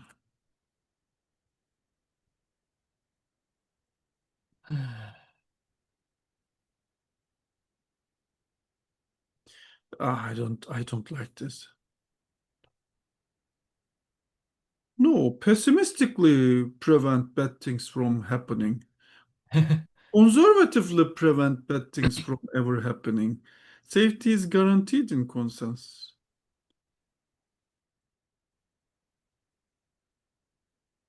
Yeah, I mean, this was promising, saying accurate fault model, but they don't fill the heading. Mhm. They don't say how do we make accurate fault model. End-to-end guarantees.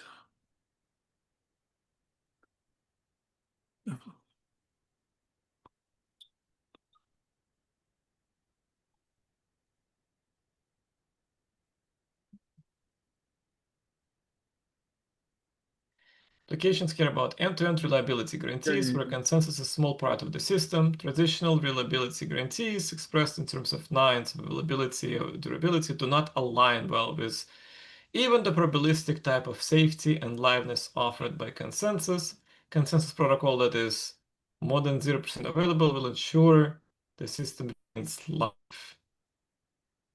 A live Oh, consensus protocol, however, might not be able to meet the availability requirements if its recovery or reconfiguration is slow.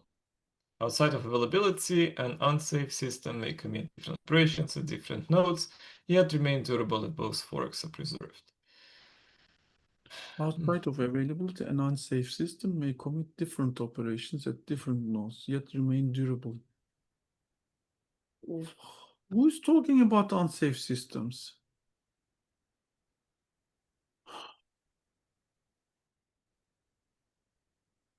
So I think this is the biggest. Sure, the system remains live. Okay.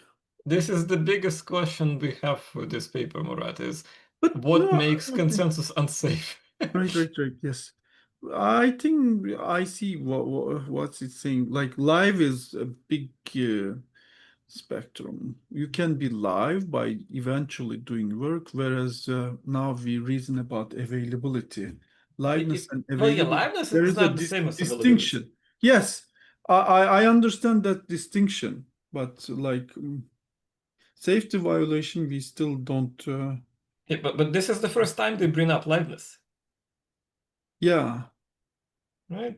Yeah, live in the world of consensus just makes that you means you really make progress, right? When the conditions are right, you remain safe, and when there is enough synchrony, to defeat the FLP, you make progress, and you know, Yeah, I mean, live does not imply this much available. They are not interchangeable work. yeah, Uh, because liveness is like a big spectrum. Whereas safety is well defined. Okay, liveness is big spectrum. Eventually, this happens, but safety is yeah. very well defined. Like you don't commit disagreeing things, and I haven't seen an example of that being violated.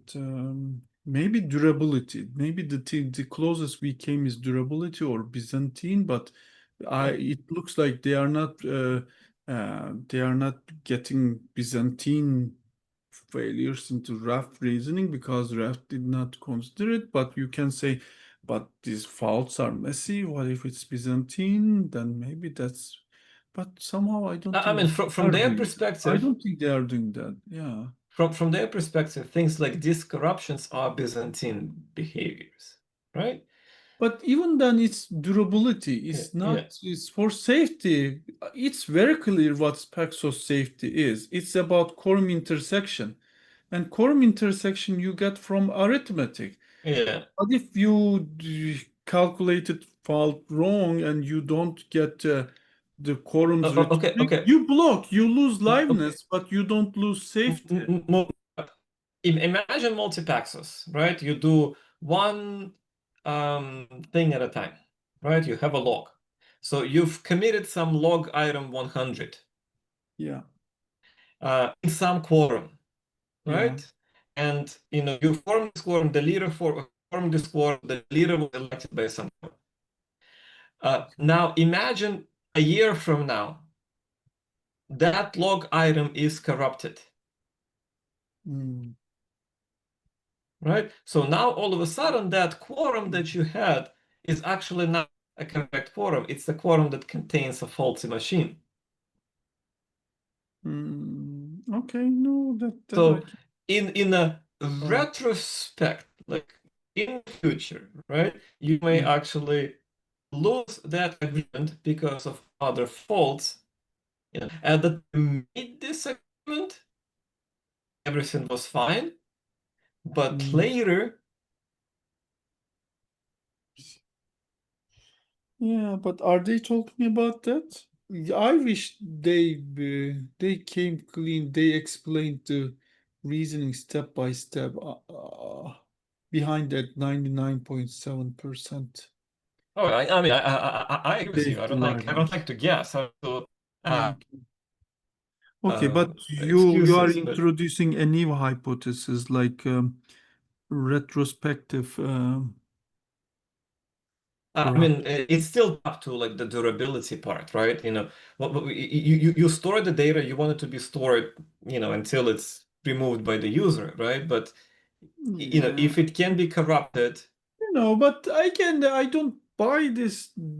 I don't buy this either. Like, yeah, you have quorum to progress, but you also backfill the other nodes with the logs. So you don't just have one quorum that would get corrupted. That log operation would be replicated to n nodes. Um, you and there's also replicate this reconfiguration operation. going on. I mean, this corruption, yeah, we give time for this corruption, but we also shouldn't forget that quorum right also expands to n as we go in the future. So again, like my concern is that corruption happened after replication. The replication was correct. Oh, it's a And very small window. You are talking about very small window. no, imagine a key and you wrote and never change it again. A year later, it got corrupted because of like disk problems and whatnot, right? Okay, let's talk. N is equal to 3, Yeah. quorum is 2, but then with these two nodes, you are saying one gets corrupted. I'm saying well, outside of F, outside of F. Sure, 2 Yeah. gets corrupted. 2 gets corrupted. Okay. Well, I maybe mean, they, yeah. but here is the thing, Murat. I Even mean, even this one gets corrupted. So you commit this value with 2 out of 3, hmm, and the third one has no value, right? You're not required to make it. but I'm also saying that over time it also expands to N. The Yeah, other but I you're also not backwards. required to, right? So if you only have it in two nodes, and then you corrupt Practically, one of that's these what nodes, happens. But I think I can buy the okay, two no majority nodes have not two majority nodes get this corrupted in the same manner, which is exceedingly no, rare. look, So minority node get the corruption. You commit in a majority. The minority of you at the time of commit doesn't have the data and never gets the data, right? So you only have the data in majority nodes, and then minority gets corrupted. yeah, but no. You're not required to backfill technically. But it's practically what happens. Yeah, but technically, In again, rough, it definitely happens, right? So. Um, Okay, towards probability native consensus. Once we have a multiple step, first we can incorporate choose column size. Even this even see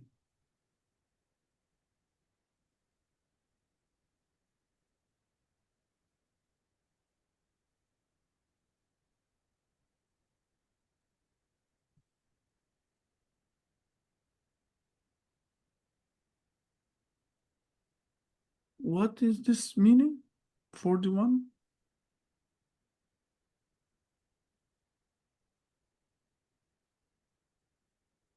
Flexible plexus? mhm. Where are we? Oh, yeah. Flexible plexus. Okay.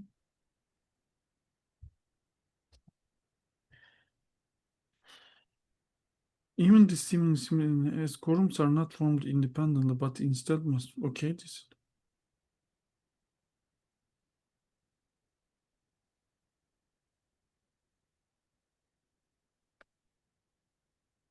Yeah, I'm not following.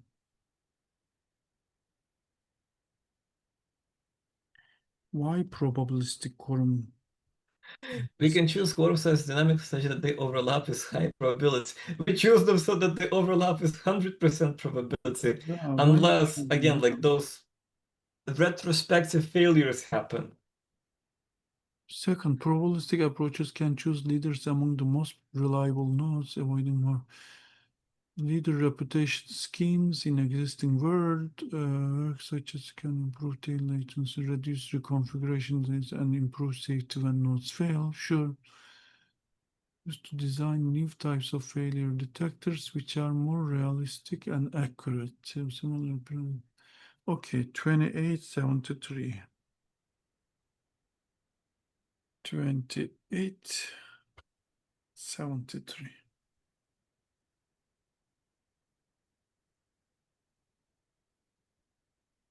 Okay, this may be interesting. 73. I haven't heard of that before.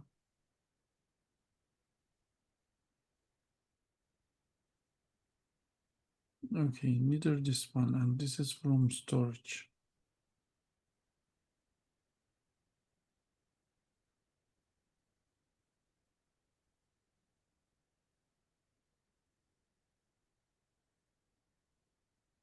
Third, in deployments where nodes reliability exceed the application, probabilistic project can sample committees in particular to select only the reliable nodes. Oh.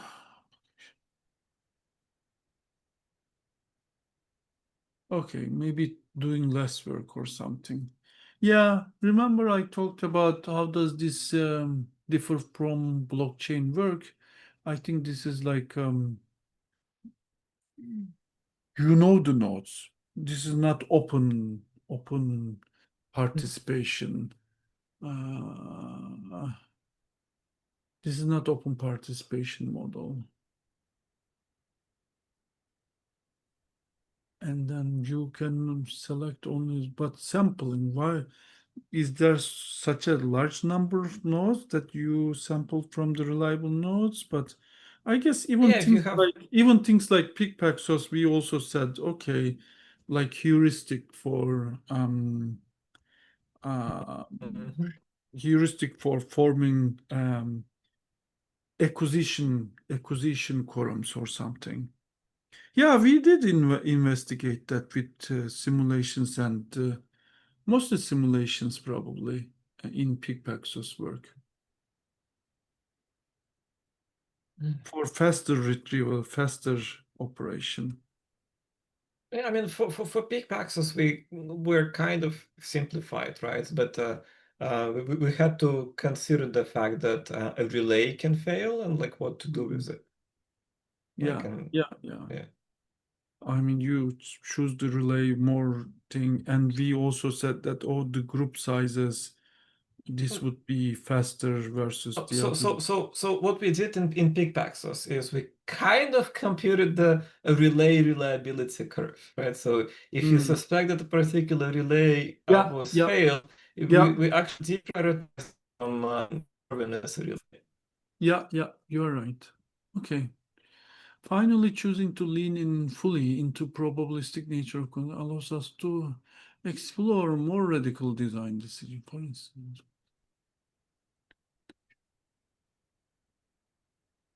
nature of, okay, Benor and Rabia makes an Maybe. answer. The nature of quorum systems is by definition pessimistic. Yeah, and we like to be They say that it was optimistic just two paragraphs uh, ago. practice, however, sampling from much smaller subset of nodes can guarantee intersection with high enough probability. This is for efficiency case, but don't jeopardize safety for them. I mean, the problem with Benor, it's binary consensus. It's not. Do we agree on this? Yeah, it's Well, not. yeah, but it has been used in Rabia, I believe, right, to drive a more general consensus. Yeah, but conditional on network ordering. Uh, I mean, don't get me wrong, Rabia sucks.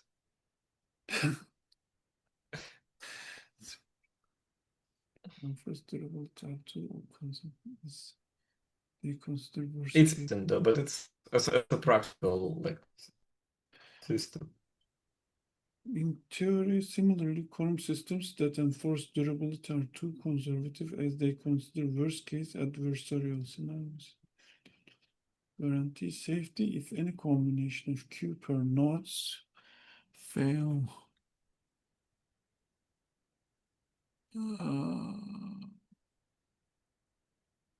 Okay, no, this is saying Byzantine is too conservative. Okay, related work, quorum systems, prior work, introduce measures of load, capacity, and ability. Relaxed determination, quorum intersection, smaller OQN. What? This probabilistic, I remember some sort of probabilistic quorums thing, and it's always interesting. And I think Seth Gilbert had some work on that, if I remember. But 713, okay, probabilistic quorum. For this could be interesting, going back to basics, theoretical work, but interesting. 7, and both of these are incidentally now working on blockchain protocols. 713, probabilistic Byzantine, and 57.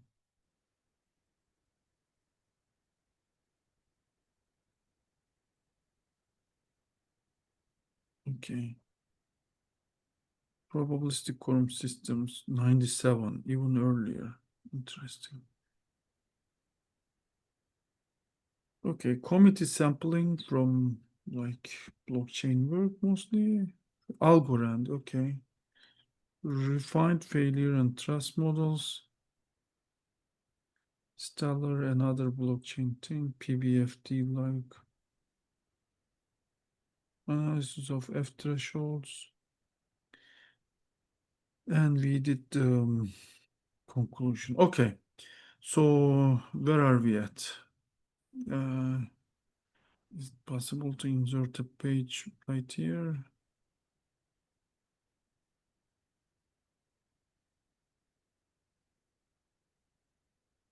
Are you gonna summarize the paper? No, Write the project? maybe.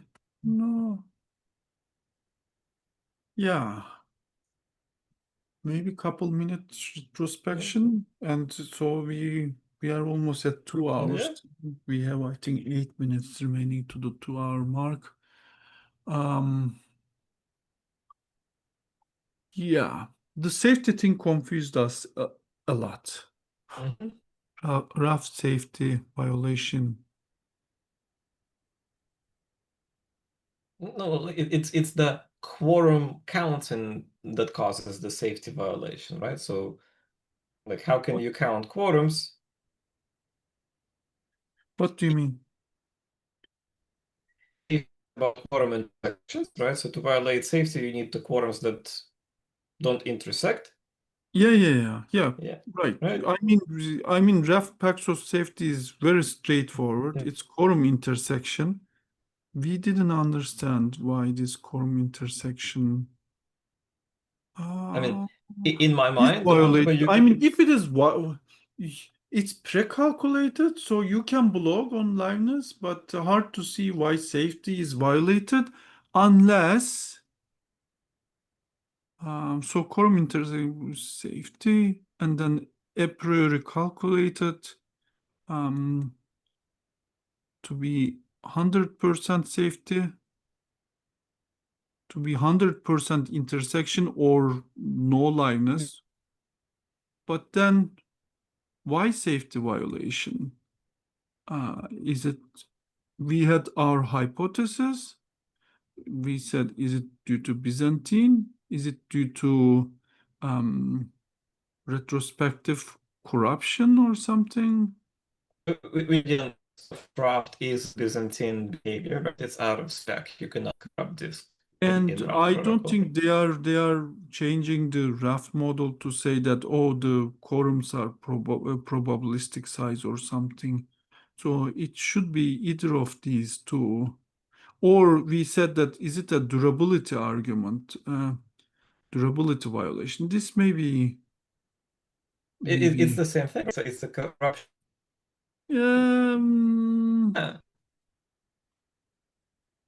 it is a corruption argument. I mean it maybe maybe close related, but yeah. And but we also said that durability is actually sort of decoupled from safety.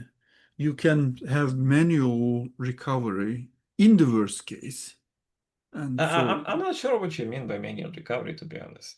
just copy from the checksum working version or something. Yeah, then you have data loss, right? Committed thing, copy from this to the others. The checksum checks out, and this says committed.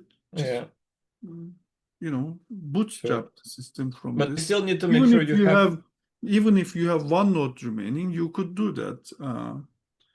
well, with one node, you are doing data loss, No, right? no, if one node remains. Data loss. Okay, so what else? Maybe Byzantine, we could follow the Byzantine arguments better. Mm, and I mean, I like the promise of this. More consensus protocols, but basically, what is the model is too vague. Hmm? I think there are some heuristics. We have seen the heuristics in the discussion saying that, oh, more reliable node, use it as a leader or use it for this. And we have been doing that. There has been work that does it. There has been work that decouples F from N, thanks to flexible Paxos quorums work decoupling.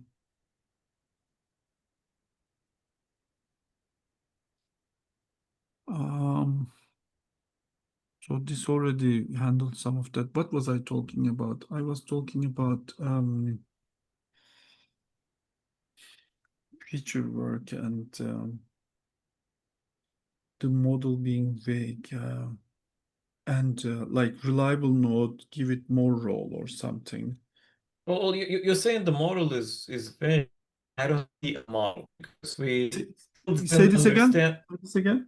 Mhm. You're saying the model is vague, and I say that we don't really see a model because Yeah.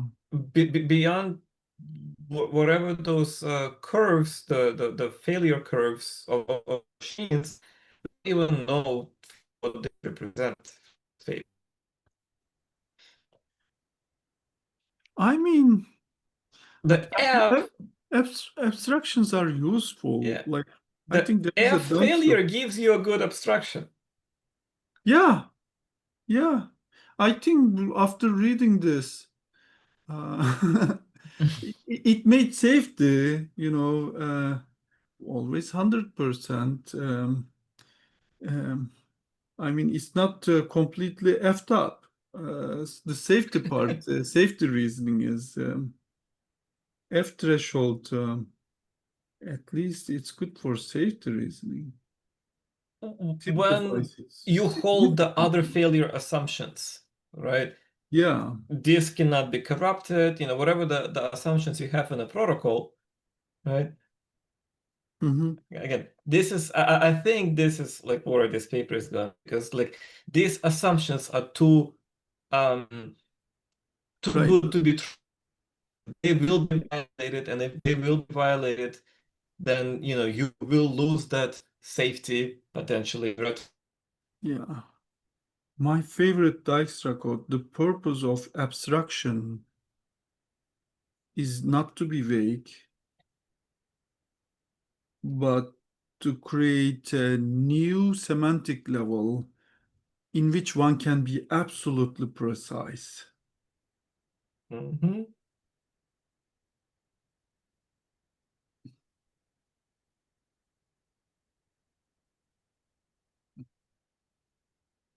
In which one can be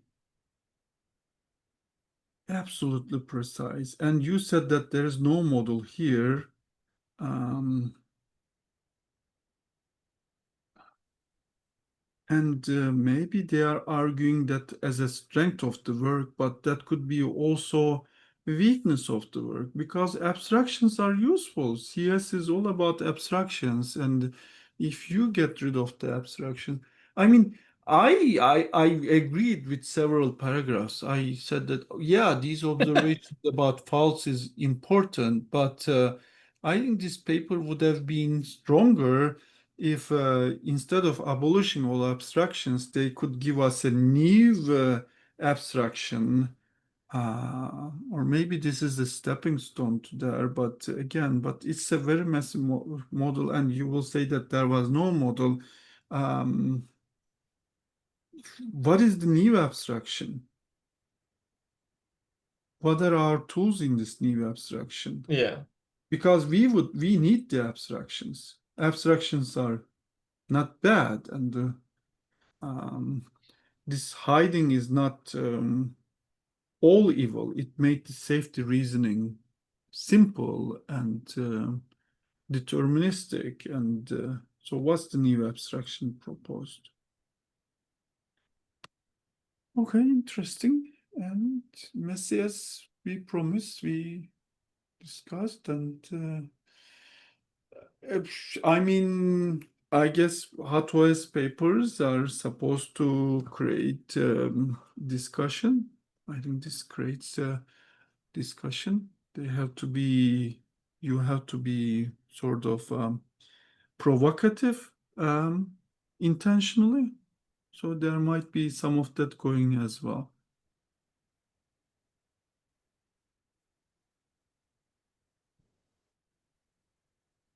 Okay, cool. Any other final comments, Alexei? Otherwise, let's Well, stop this. yeah. The bigger comment is it took us 2 hours for this. 2 hours to read 6 papers. What are we gonna do when we read a 10-page paper or Yeah. 12-page paper next? Well, I don't know. I think maybe we show how you can read in a short time, but there is no reading in a short time, Yeah. right? There is no reading in a short time. I cannot review a paper in less than 4 hours, three Yeah. hours. Yeah. And this paper is a good example of this, right? We spent Yeah. 2 hours reading it, and I think at the end of the paper we actually have more questions than at the Mm. beginning than we started. Yeah, which is not necessarily a bad thing Yeah. because being confused makes you open for new thoughts. Okay, but for the 10 page, I don't know. I think we can skip some things like we can skip evaluation. 10-page papers are sometimes easier to deal with. They have more filler stuff. Yeah. We read the introduction. The parts that we know about model, we can skip evaluation. We can just focus on couple things. But I think I like this raw format about not coming into prepared, but discussing, and because we are also showing about what we guess is the next step, and that's good. Okay, cool. Thank you, Alexei. Okay.